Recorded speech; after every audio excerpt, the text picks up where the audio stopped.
এবং এখানে যখন ছেলেটি মারা যায় তার আত্মীয় স্বজন সেখানে গণ্ডগোল শুরু করে।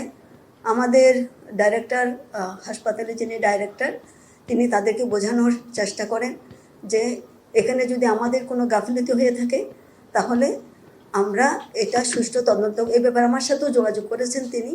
আমি বলেছি যদি কোনো গাফিলতি হয়ে থাকে তাহলে এটা আমরা সুষ্ঠু তদন্ত করব এবং তদন্তে যা হয় তাকে শাস্তির আওতায় আনব।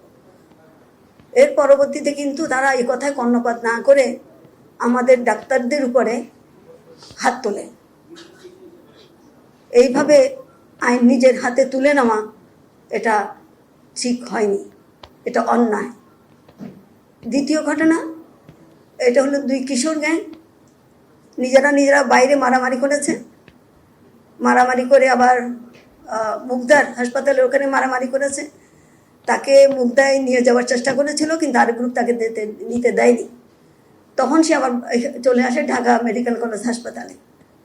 মেডিকেল কলেজ হাসপাতালে আসার পরে এখানেও তাকে চিকিৎসা থেকে বিরত রাখার জন্য তারা চেষ্টা করে। যাই হোক, আমাদের এখানে তাকে চিকিৎসা দেওয়া হয়, কিন্তু সেও, এটা একটা ঘটনা।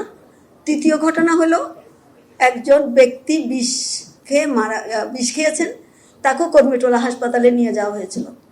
সেখানেও ডাক্তাররা তাকে প্রাথমিক চিকিৎসা দিয়েছেন। উনি কিডনি রোগী, ওনার কিডনি ফেলিওর আছে, কাজে এই চিকিৎসাও তারা সেখানে প্রাথমিকটা দিয়ে তাকে পাঠিয়ে দিয়েছে। এটা শরৎ দিতে গিয়ে তারা চিকিৎসা বাড়িয়েছে এবং সেখানে লোকটি মারা যায়।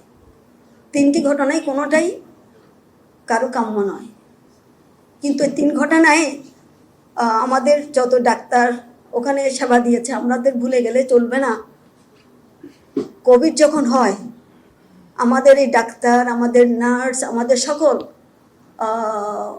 যারা সেই সেবার কাজে নিয়োজিত আছে, দিন নাই রাত নাই তারা পরিশ্রম করে তাদের সেবা দিয়েছে। যখন ডেঙ্গু হয়, যখন চিকুনগুনিয়া হয়, মহামারীর আকার ধারণ করে, তখনও তার এই সেবাটা দিয়ে যায়। এখন যে আমাদের বাংলাদেশে বিভিন্ন ফেনী, নোয়াখালী বিভিন্ন জায়গায় বন্যা হয়েছে, সেখানেও অনেক ডাক্তার রাত দিন খেটে পরিশ্রম করে চিকিৎসা সেবা দিয়ে যাচ্ছে। এখন কথায় কথায় তাদের গায়ে হাত তোলা, এটা কোনোভাবেই মেনে নেওয়া যায় না। আমি এই ঘটনার, যারা এই কাজটা করেছে, আমি এই ঘটনার নিন্দা জানাই এবং আমি প্রতিশ্রুতি দেই আমার সকল ডাক্তারের কাছে যে আমি এই সব ঘটনার সিসিটিভি ফুটেজ যেগুলি নিশ্চয়ই আসছে, এগুলো বিশ্লেষণ করে আমি তাদেরকে আইনের আওতায় আনবো, এটা আমার অঙ্গীকার। আর জনগণকে আমি বলবো, এই ডাক্তাররা আপনাদের সন্তানের মতন, কারো ছেলে, কারো ভাই, আমাদের নিজেদের সন্তানের মতো। তাদের দিক প্রতি একটু মানবিক হন। ইমোশনালে বসে আমি কারো গায়ে হাত তুলে দিলাম, এটা ঠিক নয়। আইনটাকে নিজের হাতে তুলে নিলে দেশ আর দেশ থাকে না, বিশৃঙ্খলা হয়ে যায়। এখন দেখেন ডাক্তাররা শাটডাউন ঘোষণা করেছে। চিকিৎসা সেবা না পেলে কেউ টিকতে পারবে? দেশ ঠিক থাকবে? থাকবে না। তাই আমি সবাইকে আবেদন করব, অনুরোধ করব, আইন নিজের হাতে তুলে নেবেন না। আর তেমনি আমার ডাক্তারদের আমি বলবো, তোমরা আমার সন্তানের মতো, তোমরা এই শাটডাউন তুলে নাও। মানুষের সেবা করার জন্য এসছো, এই সেবাটা দাও। নিজেকে তো অনেক উজাড় করে দিয়েছো, আবারও উজাড় করে দাও। তোমরা প্রমাণ করো তোমরা মানুষের সেবার জন্যই এসছো।